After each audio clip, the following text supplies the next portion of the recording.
بسم اللہ الرحمن الرحیم۔ السلام علیکم ورحمۃ اللہ وبرکاتہ۔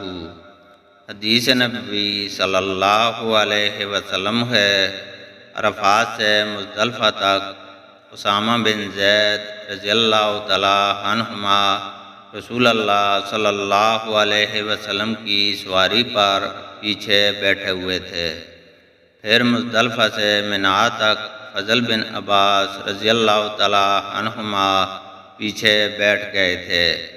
دونوں حضرات نے بیان کیا کہ رسول اللہ صلی اللہ علیہ وسلم جمرہ عقبہ کی رمی تک برابر تلبیہ کہتے رہے۔ اللہ تعالیٰ سے دعا ہے کہ وہ ہمیں قرآن اور حدیث کو سننے، سمجھنے اور اس پر عمل کرنے کی توفیق عطا فرمائے، آمین۔